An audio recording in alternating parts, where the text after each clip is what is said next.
Hey, it's Mike from the Mike Wagner Show. Thanks for tuning in to the Mike Wagner Show on Anchor FM. If you're interested in sponsoring my show, you can send me an email to the Mike Wagner Show at gmail.com, or you could also donate to the podcast. Just go to the Donate Listen site, and you can also donate whatever you like.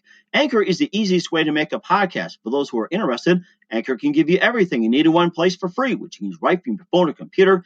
We've got creation tools, allows you to record and edit podcasts so it sounds great, and they'll distribute the podcast for you so it can be heard everywhere. Spotify, Apple, Google, many more. And you can make money from the podcast with no minimum listenership. So download the Anchor app for free or go to Anchor FM to get started.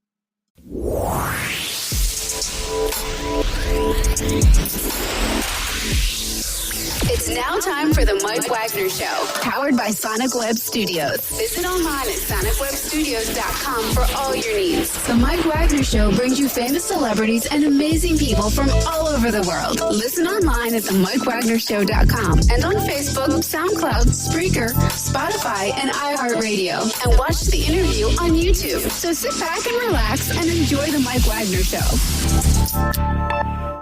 Hey everybody, it's Mike from the Mike Wagner Show, powered by Sonic Web Studios. Visit online at sonicwebstudios.com for all your needs. Looking for a professional website without breaking your budget? Sonic Web Studios is the answer. Sonic Web Studios offers fast, affordable custom web designs that blow the competition away. Call today at 1-800-303-3960. That's 1-800-303-3960. Or email to support@sonicwebstudios.com. Mention the Mike Wagner Show. Get 10% off your first order. Sonic Web Studios. Take your image to the next level. Also, the Mike Wagner Show can be heard on the MikeWagnerShow.com. You can check our Facebook page at Facebook.com/The Mike Wagner Show. You can download and listen on Facebook, SoundCloud, Spreaker, Spotify, and iHeart Radio. Also on Anchor FM, Radio Public, iTunes, Google Play, and Apple. Also on Stitcher, Outcast, Shoutbox, and more. And listen to The Mike Wagner Show on any mobile device. Just take it with you and subscribe to The Mike Wagner Show on the YouTube channel. We're here with a wonderful musician from Sacramento, California. He's part of a band, the infamous quartet, Sacramento, California. And they've got some songs out there that are featuring a lot of things. It's a very unique sound, 60s rock meeting 80s, 90s punk, influenced by Bobby Fuller 4, Beach Boys, Green Day, Kinks, Descendants. So combine all that with a taste of Americana from their view. And ladies and gentlemen, live from somewhere in the United States, on the road, somewhere in a reservation, being on reserve away from Sacramento, California, ladies and gentlemen, the quarter of the American High Quintet, Doug Terry. Doug, good morning, good afternoon, good evening. Thanks for joining us today. Hey, how you doing, Mike? Thank you for having me. Hey, doing great. So you guys have been around for quite some time. You're from Sacramento, California. Got a unique sound to it, and you've got a couple of songs out there, and you've got some interesting messages talking about the state of the world and America today. You have a similar style to Bobby Fuller 4, Green Day, Kinks, and many more. And, of course, your music video, which we're going to play for you a little later. Shia Calvo has been named 2018 Best Music Video and a lot more. And before we get into your all your projects and everything, tell us how you got started. Well, let's see. I guess I got started when I was a little kid. I had 4 older brothers, and they used to set me down in front of a big speaker and put on the Beatles. And they played the Beatles, and that's basically all I listened to until I was about 11. And I kind of got obsessed with them, I guess you could say, and have listened to them ever since. And so I always understood that songwriters, bands should write their own songs, and that the songwriting is the really cool part. And so I got interested in songwriting and just began writing songs as soon as I picked up a guitar at age 17, and I've been writing songs ever since. That was amazing too. And how'd you guys all come together? Just playing around open mic nights around the greater Sacramento area, and we just kind of bumped into each other one by one. And also we met at the Puss Cavern, which is run by Joe Johnston in Sacramento, that's the place where a band called Cake, you may recognize, they recorded there. Some other bands recorded there, but we all got together there and started playing and realized this is this sounds pretty good. So we went with it. That's amazing. And what's the one moment that got you influenced into where you are today, or from the beginning? What's that one precise moment?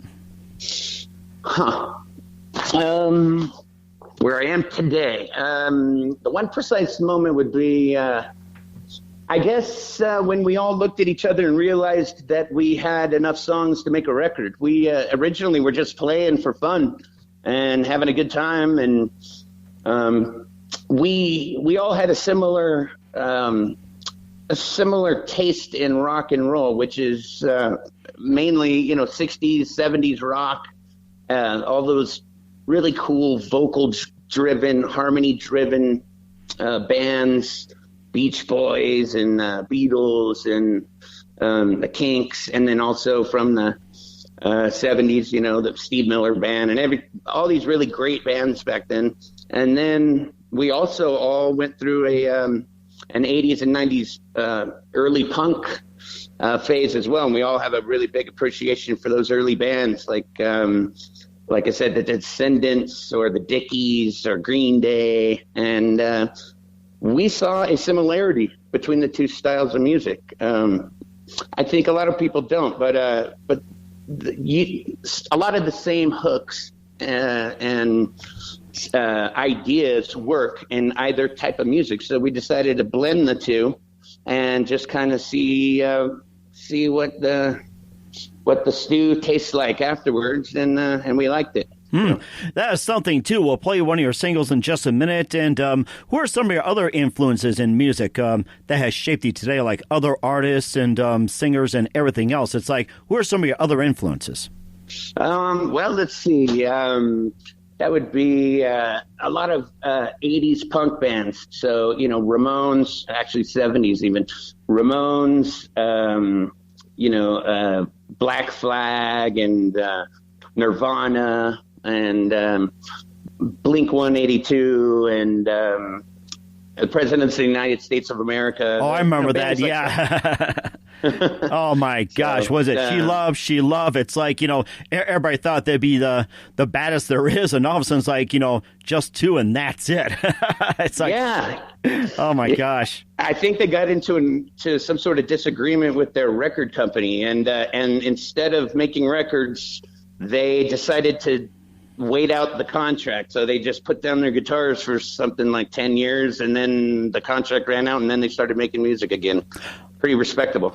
Ah, that's the way to do it. So, yeah, we'll talk about something Americana in just a minute here and play one of your singles. But first, listen to The Mike Wagner Show at themikewagnershow.com, powered by Sonic Web Studios. Visit online at sonicwebstudios.com for all your needs.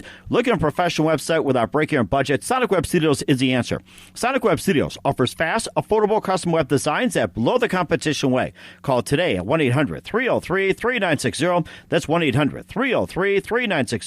Or email to support@sonicwebstudios.com. Mention the Mike Wagner Show. Get 10% off your first order. Sonic Web Studios. Take your image to the next level. Also, the Mike Wagner Show can be heard on the MikeWagnerShow.com. You can check our Facebook page at Facebook.com/the Mike Wagner Show. You can download and listen on Facebook, SoundCloud, Spreaker, Spotify, and iHeart Radio. Also on Anchor FM, iTunes, Radio Public, Google Play, Apple, and more. Take the Mike Wagner Show with you on any mobile device and subscribe to the Mike Wagner Show on the YouTube channel.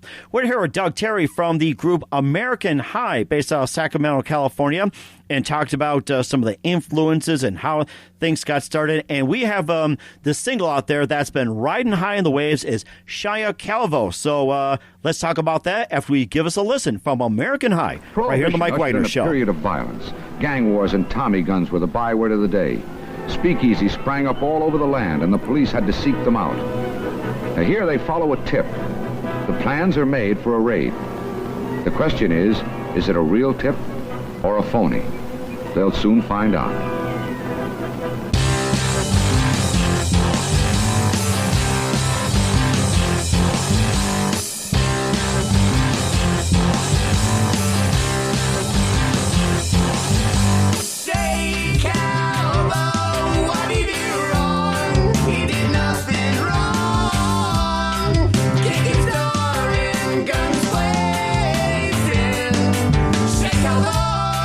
You're not the only one.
from the law. The policemen come, the army men come, they all look the same. What if you knew me? What if you could show? Na na na na na na na na. Na na na na na na na na. Na na na na na na na na. Na na na na na na na.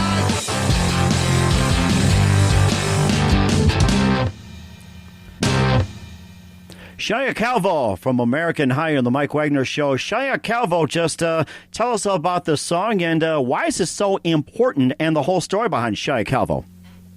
Well, you know, Mike, we knew what we wanted to do musically. We like, you know, all the harmony-driven, vocal-driven rock and roll. But then we had to sit down and wonder, you know, what exactly do we want the band to stand for? What do we want the songs to involve? And so a lot of songs are, you know, about love lost or love songs, but there's a lot of songs that address or go to the center of our core belief, which is that every person is born with the same exact rights, and that we're born with these rights, and that nobody or no group of people is able to vote away their rights. For example, you know, your right to choose which church you go to. Mm-hmm. If they passed a law saying that you can't go to church A, that would not be a valid law. We would be justified in not respecting that law because it's not a just law. So we think that there are a lot of violations of these rights that people are born with across the country, and that people are distracted by other things, and we're trying to pinpoint a spotlight on some of them. Like, for example, what happened for Shia Calvo. Not poor, he's a hero now, but you know, he's a guy who is a victim of the drug prohibition laws that we have, which is probably the source of most of the troubles in the country right now. You know, we tried prohibition. We did that for 13 years. I remember that failed. Yeah, it didn't work. It didn't work so hot. You know, the blood ran in the streets, and there was the rise of the mafia, and the police became corrupt. And the most important thing, no one stopped drinking. So the prohibition law did not stop people from drinking, so they got rid of it. It just had too many evil side effects. They had to choose between two evils, letting people drink or the horror of prohibition, and they decided to let people drink. Well, we're doing the same thing with all intoxicants now. You know, you go down the list, these drug laws, these prohibition laws that we fight, or these war on drugs that we fight, has many, many, many human casualties, including Shia Calvo. He's a guy who was walking his dog and came home to his house and picked up a package that was located on his front porch, brought it in, and the next thing he heard was his door being kicked in and gunfire. Oh, my gosh. And, yeah, they were, over a dozen highly armed men came into the house. They handcuffed Mr. Calvo. They handcuffed his mom, put him on the ground. They shot his dogs, his two dogs. And then they proceeded to track the blood of his dogs throughout his house as they trashed his house and turned everything over. And when they left, they didn't even bother to say sorry. And come to find out, those people, those armed men, were the police. And Shia Calvo was the mayor of his Maryland town.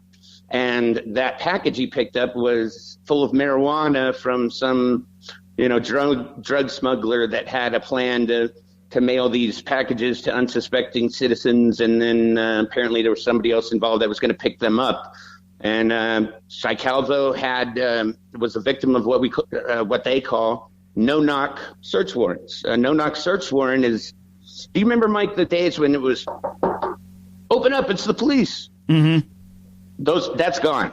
Now it's a kick down door and cops coming in, guns blazing, And this is very, very problematic. First of all, we think it's a violation of human rights. You know, one of these rights, we have the right, the Fourth Amendment says we have the right to feel secure in our person and our papers and our things, you know, and now cops can just kick the door down and come in shooting. And it's totally immoral. We think it's obviously immoral.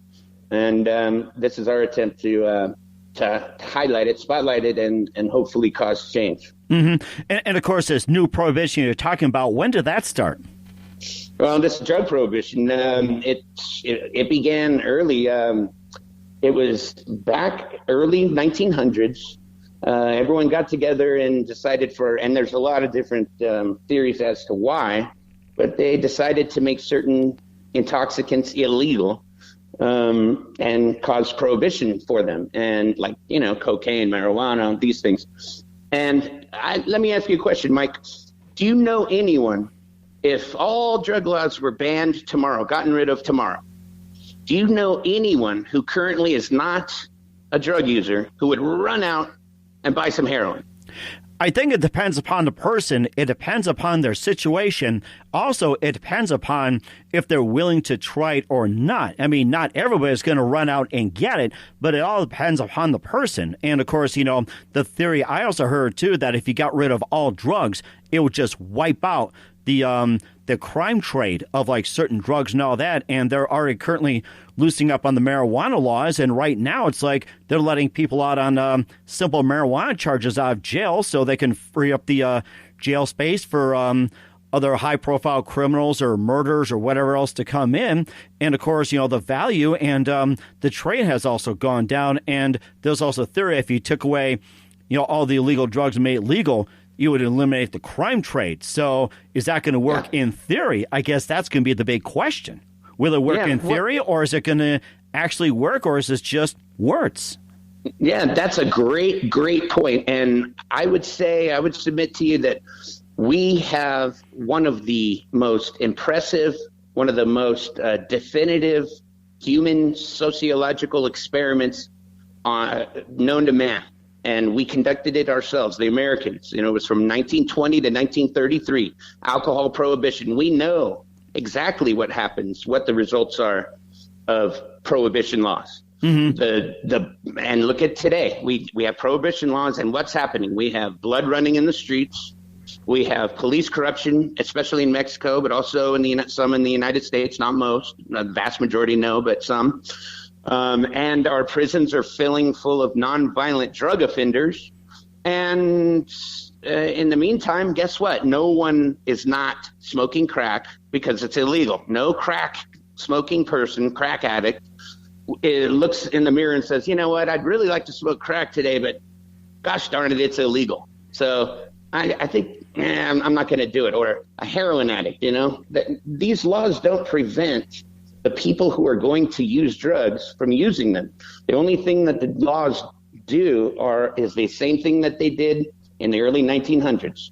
The rise of the cartels, police corruption, blood's running in the streets. More than 30,000 Mexican nationals have been murdered in northern Mexico in the last 10 years. Wow. And so the question is, you know, do we think, are those lives worth just as much as our lives? And we think they are, because we think that all people are created equal and endowed by our creators with certain inalienable rights. And to violate those rights is immoral and wrong, regardless of whom it is that's violating them. And they felt, well, let's put it this way, they felt the need to change the Constitution to make alcohol illegal. Mm-hmm. But they didn't feel the need to change the Constitution when they made other intoxicants illegal. Mm-hmm. And we would ask, why would that be? What's the difference? Mm-hmm. And of course, you know, is that considered constitutional into labeling certain drugs legal or illegal? It's like, is that constitutional?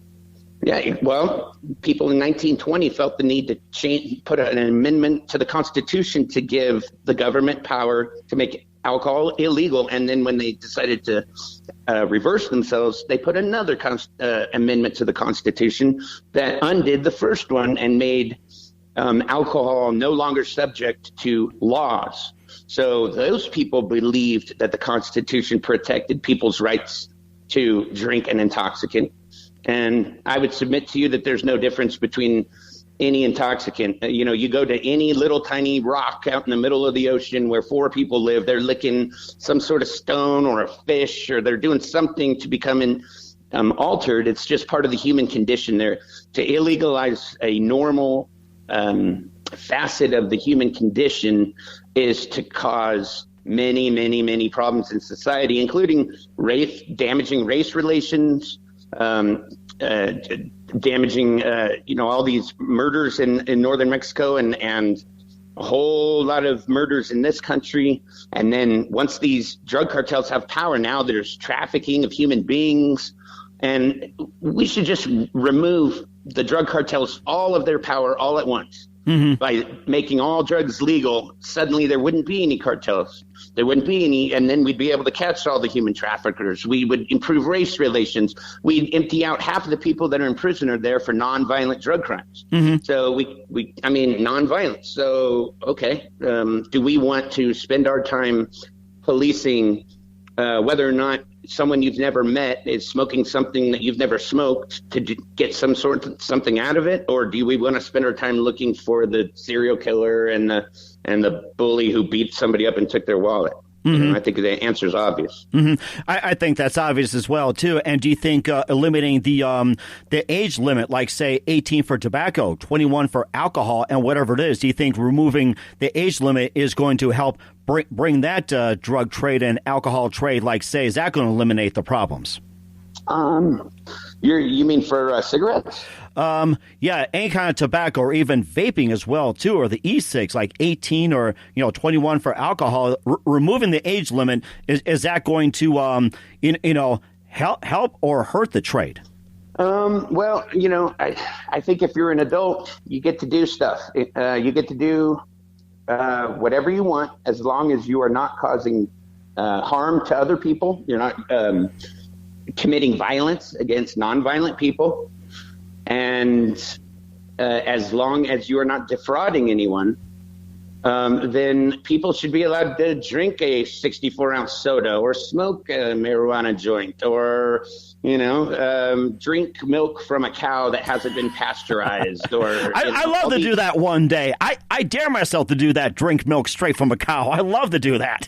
Oh, well, I wouldn't if I were you, because the federal government doesn't like it. They've stormed farmers' farms and arrested farmers at gunpoint en masse. The feds show up en masse and arrest the seller of the milk and the buyer of his neighbors, the buyers of the milk. Oh my gosh! And if it's not pasteurized, and this has happened multiple times before, where they swoop in and they don't like people drinking non-pasteurized milk. Now, I think we can try to convince people that pasteurization is important. We can tell them about bacteria and illness, foodborne illnesses. But what we can't do is point a gun at them and demand that they stop drinking it, because that's immoral. And of course, it also brings up a video as well, too, called UN Article 14. We'll talk about that. You listen to The Mike Wagner Show at themikewagnershow.com, powered by Sonic Web Studios. Visit online at sonicwebstudios.com for all your needs. Look at a professional website without breaking our budget. Sonic Web Studios is the answer. Sonic Web Studios offers fast, affordable custom web designs that blow the competition away. Call today at 1-800-303-3960. That's 1-800-303-3960. Or email to support@sonicwebstudios.com. Mention the Mike Wagner Show. Get 10% off your first order. Sonic Web Studios. Take your image to the next level. Also, the Mike Wagner Show can be heard on the MikeWagnerShow.com. You can check our Facebook page at Facebook.com/The Mike Wagner Show. You can download and listen on Facebook, SoundCloud, Spreaker, Spotify, and iHeart Radio. Also on Anchor FM, Radio Public, iTunes, Google Play, and Apple. Also, take the Mike Wagner Show with you on any mobile device and subscribe to the Mike Wagner Show on the YouTube channel. We're here with Doug Terry from American High, based out of Sacramento, California. We just heard Shia Calvo, and they've got an album coming out in 2020 as well, too. We'll talk about some other singles, but first, here is one that's very significant, and we'll talk about that. UN Article 14 from American High, right here on The Mike Wagner Show, at MikeWagnerShow.com. Made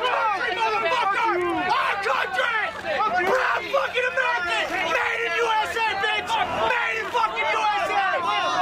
Don't fucking cook my burrito!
Article 14 from American High right here on the Mike Wagner Show. I mean, that was just a moving video. First of all, explain what is UN Article 14?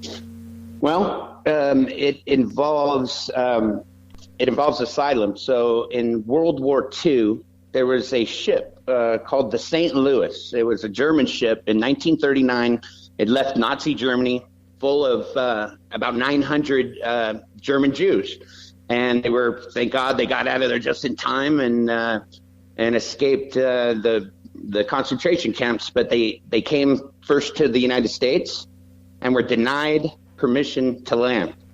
And then they went to Canada. They went to multiple countries, nations around all over that border of the Pacific, and everyone denied them the permission to land. And they had to return to Germany, where most of those people were rounded up and sent to concentration camps and were murdered. So after World War II was over, the UN felt the need to write out a list of basic human rights that all civilized countries should agree with. And, you know, like you have the right to not be discriminated against. Your rights are with you no matter what. You carry them even if you cross some border, you still have the exact same rights. Stuff like that. And one of them was a reaction to what happened to the St. Louis and the people on the St. Louis. And that's UN Article 14. It says that every human being has the right to go to any country and ask for and be granted asylum from persecution. So I always I describe it this way, Mike. Let me ask you a question. If you were in a park in your hometown and a woman comes up to you bloody and black eyes, bloody nose, and says, help me, I don't feel safe going home. It's a violent situation there. Would you help her or would you turn your back on her? I would absolutely help. And of course, I have a totally different background as well, too. You're supposed to help your brothers and sisters, family and everything. I mean, no matter the condition, they're asking for help. Your job is to basically help them no matter what. So it's basically just saying this simply that, like, say, encounter a homeless person, like, say, a friend lost their job. It's basically just to say, you know, here's a sandwich, here's a newspaper if you're looking for work, here's a cup of coffee, you can stay for the night and get yourself showered up and, go look for a job or head for home or whatever. It's designed to just, pick them up and help them, not force people to depend as well, too. So I think that's just a thing, out of a different perspective that you see somebody that's bloody, you say, I'm unsafe. You go in, you clean them up, you counsel them, let them cry their hearts and everything, give them food, a little shelter, and say, hey, go take care of this or go to the police or whatever. So it's like, it's your job is to basically just help administer that person. Yeah, we agree 100%. We don't know anyone who has said, no, I wouldn't help her. We don't know anyone, left wing, right wing, Republican, Democrat, or old, young, or atheist Christian. We don't know anyone, any American who would turn their back on that woman in that park. Well, that is what asylum is. Asylum is someone coming to us and saying, I don't feel safe going home. I've been attacked. They're going to kill me there. Please help me. And asylum doesn't mean the person gets to stay in the United States forever. It just means they get to stay here until we figure out whether or not they're lying or they're telling the truth. Is it really a potentially fatal situation at home, or are they just trying to lie to us to try to sneak into the country? Well, that's what asylum is. It's taking people in until we figure out if it's safe to send them home. And right now on the southern border of the United States, we're not doing that. It's the same thing as being in the park. The woman's coming up to us saying, help me. I do not feel safe going home. And we're turning our back on those human beings down on the southern border. And we think every single person that we know would help the woman in the park. So why would we not help the people on the border? It all depends on the situation as well, too. And of course, you have a twofold where it's like some people are actually, are in danger, coming from Central America, in a really violent situation. Mexico, some really violent situations, or even our backyard, certain violent situations, or some like to lie about or just to get benefits and everything. And with the situation along the border, is that part of Mexico in violation of UN Article 14? Yes, United States is now. We're not bound by UN articles. They don't. America is not beholden to the UN. So, but nevertheless, it's a list of rights that everyone agreed to at one point, and everyone agreed that every civilized country would do these things. And one of them is, if someone comes to your country, comes to your border and says, hey, it's not safe for me to go home, please help me, that we will take them in and be granted, it says, be granted asylum. And that just means held, and then their home situation is investigated. If it truly is dangerous, well, then thank God we saved them from that. That's the America I love. Most Americans I know, are the heroes that I know are guys that would run into a burning building and save the kid, or would jump on the grenade, those kind of guys, Well, those are the same kind of guys that would help that woman that's beat up in the park. They're the same kind of guys that would help a little kid who's being beaten by his parents. Well, I would just submit to those people. It's our appeal to those people to look at the human beings on the southern border the same as you would any other human being. They're unarmed families that are moving from one place I've never been to another place I've never been, and they happen to be crossing an imaginary line, and we have guys with machine guns pointing at them, and we just think that's wrong. Mm-hmm. And of course, too, since Mexico is part of the UN as well, too, is the tribunal at the UN doing anything about that situation in Mexico? I know America is pretty much out of it since they're not part of the UN. Is the UN Council doing anything about the situation in Mexico? No. What are they going to do? I mean, nobody can take on the United States. I mean, nobody. Come on, man. No one's storming the beaches of Virginia Beach or storming the beaches of San Diego. We're 3,500 miles away from any nation that would. And anyway, even if all the nations in the world ganged up on us and attacked us, we'd still be able to win. So, no, what's the UN going to do? They can't stop us. It's us that we have to sit down and just take a plain look at it and say, look, the bottom line is, if you're looking at the world from space, you cannot see the borders. Borders are imaginary. They change over time, and it's just imaginary line in the sand. But what's not imaginary is the machine gun that we're pointing at these families. And, when you get to your maker and you're having to explain yourself, which side do you want to have to justify? The side where are you standing on the side of the army men with the machine guns pointed at the families, or are you on the side of the little kids and the families who are just trying to find a better life? To us, it's just we think most moral-minded and good people would agree that they would be on the side of the families and the children. Mm-hmm. And it's amazing as well, too. And there's also a song called September, which is, just an opposite of what you guys were doing, too. And we'll talk about that as well, too, along with some other things. You listen to The Mike Wagner Show at themikewagnershow.com, powered by Sonic Web Studios. Visit online at sonicwebstudios.com for all your needs. Look at a professional website without breaking your budget. Sonic Web Studios is the answer. Sonic Web Studios offers fast, affordable custom web designs at below the competition way. Call today, 1-800-303-3960. That's 1-800-303-3960, or email to support@sonicwebstudios.com. Mention the Mike Wagner Show, get 10% off your first order. Sonic Web Studios, take your image to the next level. Also, the Mike Wagner Show can be heard on the MikeWagnerShow.com. You can check our Facebook page at facebook.com/the Mike Wagner Show. You can download and listen on Facebook, SoundCloud, Spreaker, Spotify, and iHeart Radio. Also on Anchor FM, Radio Public, iTunes, Google Play, and Apple. Take the Mike Wagner Show with you on any mobile device and subscribe to the Mike Wagner Show on the YouTube channel. We're here with Doug Terry from American High, based out of Sacramento, California, and we just feature a couple of their songs. But right now, here's something a little different called September, right here on the Mike Wagner Show.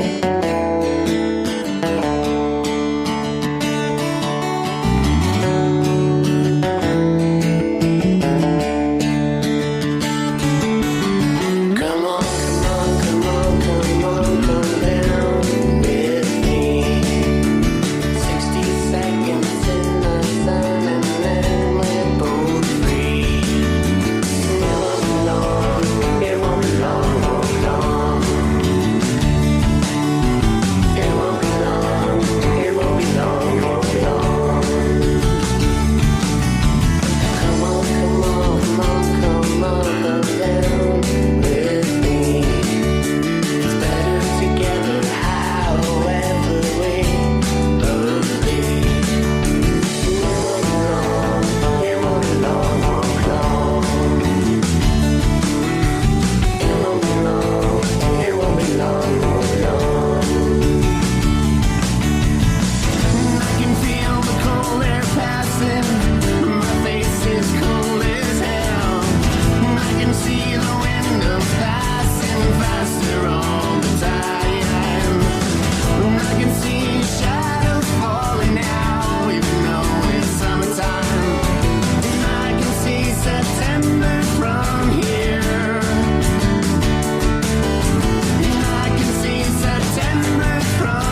is September from American High here on the Mike Wagner Show. It kind of reminds me of Mixing the Birds with the Gin Blossoms. That's a great song. I love it. Thank you. Thank you very much. And just tell us about that song as well, too. What inspired you to write the song September? Well, it was like most songs, it started out as just the groove, you know. It just sounded cool when we played it, and it sounded great. It sounded good to us. And then we started thinking about what do we want the song to be about. I was actually in New York City on 9/11 and saw a lot of horrible things, and this is our way of it's our tribute to the people that lost their lives on 9/11, and we don't think we should ever forget. So it's our way to remember the victims. And you say you were in New York City on 9/11? Just want to clarify that. Yes. You were? Okay. And you actually saw the planes that hit the World Trade and actually watch it crumble? No, I didn't see the planes hit. When I woke up for work, I was I heard about it on the radio, and I climbed up to the top of my brownstone in Brooklyn, Park Slope, Brooklyn, and I could see the towers, and went into work and watched the TV like everyone else and witnessed it all. But one thing, there was, at least in New York City, there was live feed, and one of the things that profoundly disturbed me was the sight of two people jumping, you know, to avoid the burning, being burned. They jumped holding hands, a young lady and an older man. They jumped together. And wow. I couldn't stop thinking about how did that conversation go? You know, how did that, what they must have spoken about it, holding hands, you know. So how did that, and that's our, September's our humble idea of how that conversation might have gone. And it's our attempt to paint a human face on the suffering that happened that day. Mm-hmm. You know? And did you have any family, friends, or any coworkers or anybody that you knew that was somehow related or unrelated that perished during 9/11 or got affected somehow, like their friends or their family members?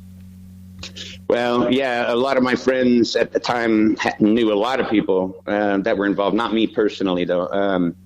But yeah, a whole lot of my friends had coworkers mainly and acquaintances in the EMS field that went in.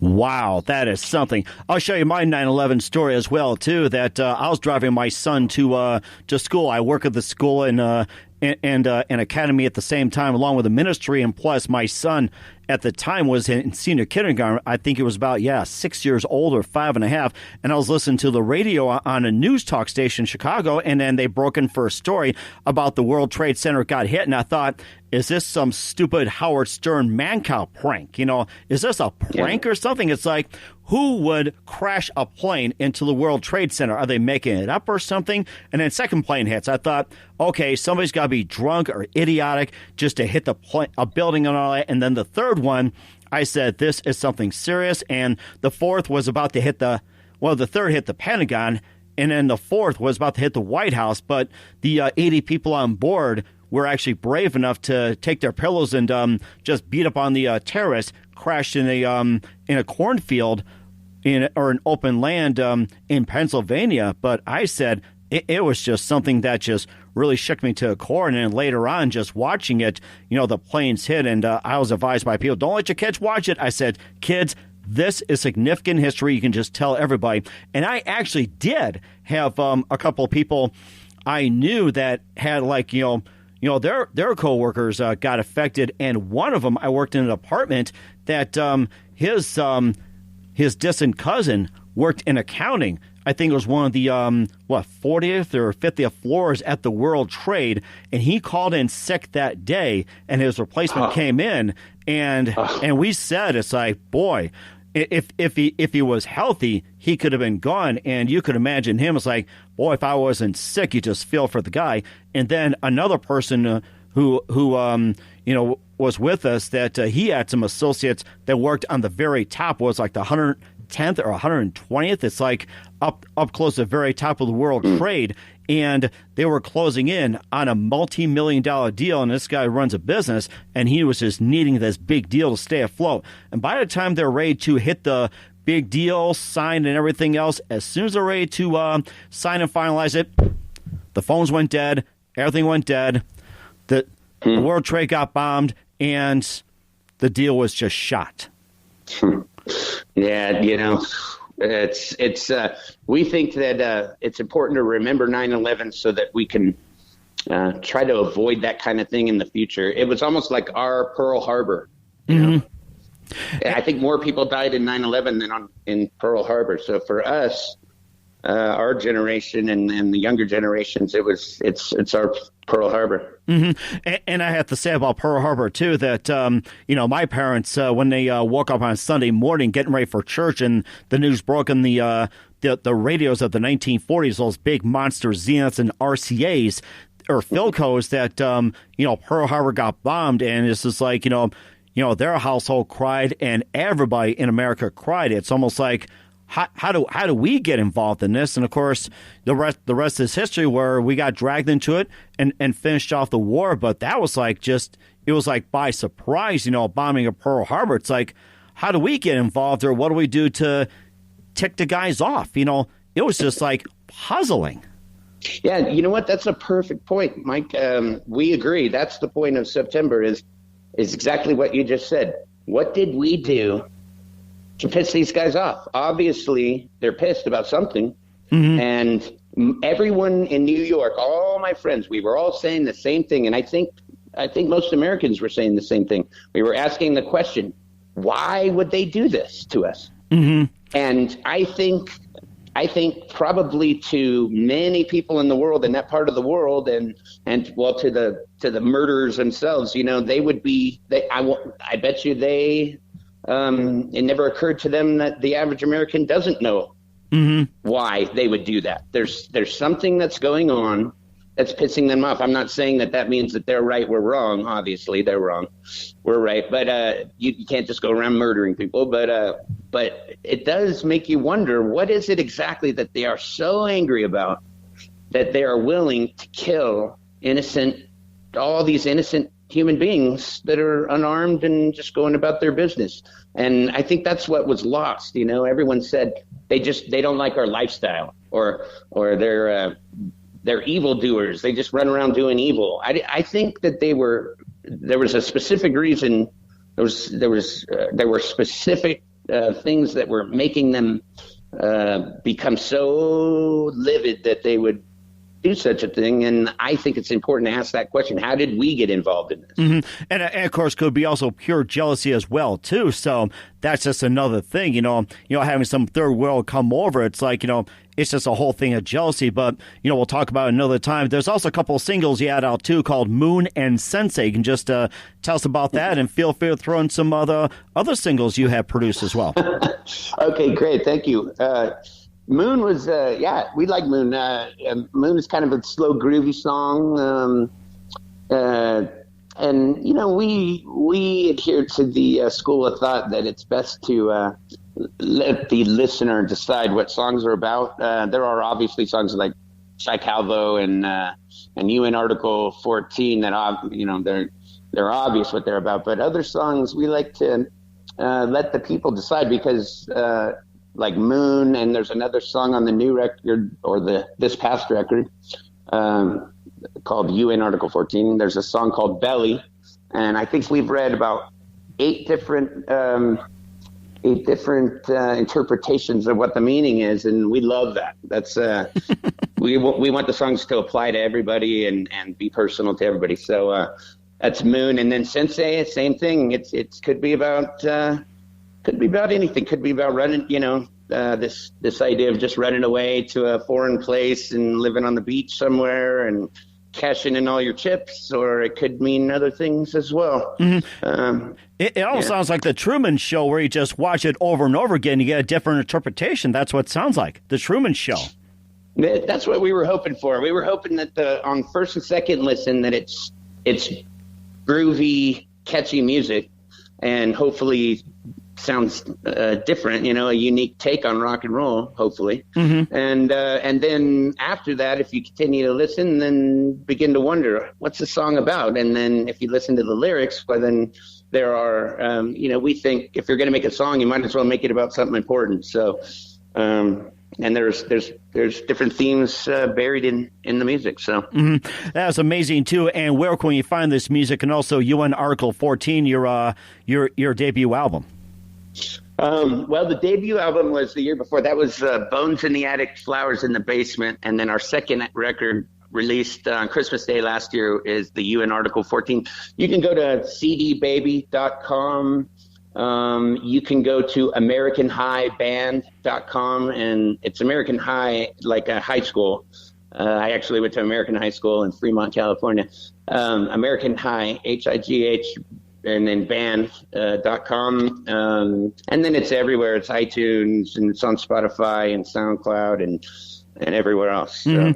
And you also have an upcoming album as well, too, to be released on Valentine's Day 2020. Let's give us a little sneak peek about that one. We're excited about it. We're excited about it, Mike. I think we're making some of the best stuff, some of the best songs that we've made. So we don't have a title for the record yet, but I think it's going to have some really interesting songs for folks, and it's going to be all over college radio in the spring. Hopefully. And of course, we're looking forward to having you guys back on soon, around that time, maybe afterwards, somewhere around there. I mean, it just can't wait. And Valentine's Day 2020, everybody's going to love it on Valentine's Day, you have to say. Yeah, great. Thank you. Yeah, I hope so. And of course, you got nominated for the Best Song, Best Band, and Best Music Video on Pure M Magazine 2018. Of course, you have more accolades that came your way as well, too. Yeah, we were surprised.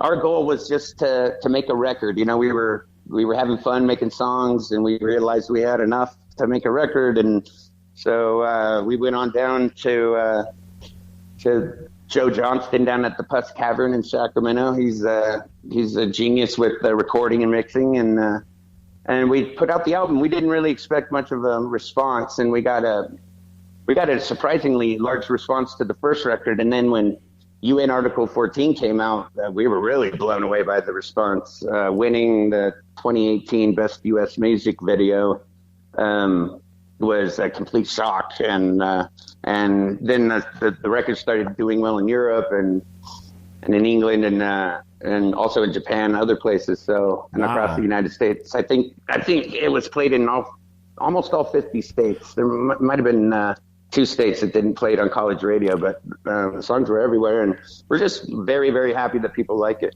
That was amazing, too. And any plans for an upcoming tour? Well, yeah, that's the plan. The plan is to finish this next record and put it out there and see what the response is on college radio and elsewhere. And we will start organizing a tour after that of the United States, at least, probably of Europe as well. We're looking forward to that as well, too. Keep us up to date. We're here with Doug Terry from American High. Just a few more minutes here. We love having you back on as well, too, in the Mike Wagner Show. What do you consider most defining moment in your music career? Most defining moment? Yes. Probably there was an article by a writer named Eileen Shapiro that appeared on a website called Louder Than War. Louder Than War is a British website, indie rock website. And when she published that article, it was really glowing. It shocked us. And it was very flattering, and we were kind of taken by surprise. But after that, things took off, and lots of people started paying attention, and there was a lot of reviews and a lot of press. And then after that, we started getting a lot of radio play. So I think that might have been the defining moment. That is amazing, too. And who do you consider biggest influence in your career? Musically would be probably the Beatles and Green Day, probably, if I had to pick. And I think those are good choices, too. And what's the best advice you can give to anybody at this point? My advice in life in general would be to question what is being told to you, question your beliefs. It's always good to question your beliefs. Question whether or not what you think is right really is, we always like to say, when it comes to like committing violence on a nonviolent person, it is always immoral. It doesn't matter who's committing the violence. It's always immoral. And to bear that in mind when you're watching the news and you see someone in authority committing violence on someone that's not as strong as them, well, shoot, that's the definition of immoral right there. And just realize that we all have the same rights. Everyone's equal. Mm-hmm. That is interesting, too. And, Doug, we love having you guys back on as well, too, in 2020. And before we go, once again, tell us about your upcoming projects, your website, how do people contact you, where can people purchase your music? Thank you. Yes. Well, you can either go to AmericanHighBand.com or I would go to cdbaby.com and just search. They have a little search engine there. Search for American High. That's HIGH, like American High School, American High. And you'll see the records there and you'll be able to purchase them there. It's we really encourage people to get the old school physical copy they can hold in their hand. It's worth it. We put a lot of effort into the art. We have a really very, very talented artist who did the art for the project. And his name's Skylar Brown. But yeah, you could do that, or you can find it on iTunes. Just search American High and you'll find it on iTunes, iHeart Radio, anywhere on YouTube. Anywhere you want to look. And looking forward to having you on in 2020. And Doug from American High, just want to say a big thank you for your time. You've been fantastic. Very insightful, a lot of things. Looking forward to having you again soon. And do us a favor, keep us up to date. Okay, will do, Mike. Thank you so much.